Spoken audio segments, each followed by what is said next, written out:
There is a third property that we could look at setting for a control that sort of falls in the same little family of hiding and showing or enabling and disabling, and that is to change the control into a read-only control.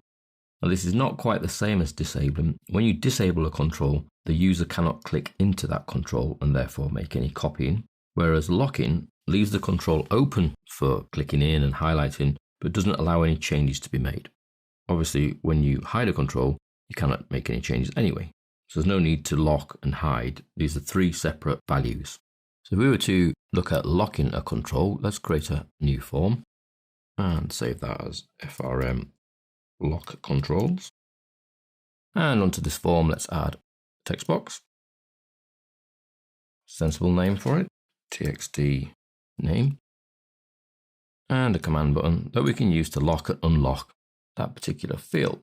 Command lock. On the click. So we're now a little class module again, so it's only for this particular form. We need to check if it's already locked and change its status. So if txt name dot locked, then, and again, like the enabled and the visible, this property is a Boolean, so it's either true or false. So when you're checking, you don't actually need to check if txt name dot locked equals true. It won't break if you do it that way, but you don't need to put that extra in because the assumption is dot locked is true.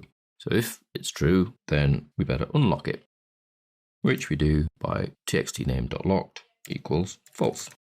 Else, so if it is actually locked, we need to unlock it. Txt name dot locked equals true. And if, let's go back to our form and see if that works.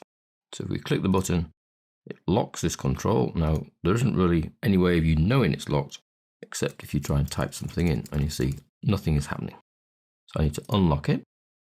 Then I can type in, lock it again, and I can't type any more in, but I can highlight what's there and perhaps copy and paste that into another application. So there is a distinct difference between locked and disabled, and obviously between locked and hidden. Once it's hidden, you can't see the control and therefore you can't access it.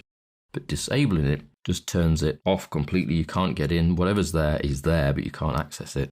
Locking it means you can still get in and highlight what's there and therefore copy it, but you can't make any changes. I can't get rid of that or edit it. It's a locked field. So that's another tool in your arsenal when dealing with controls on forms. We've seen we can enable or disable them, show or hide them, or lock or unlock them.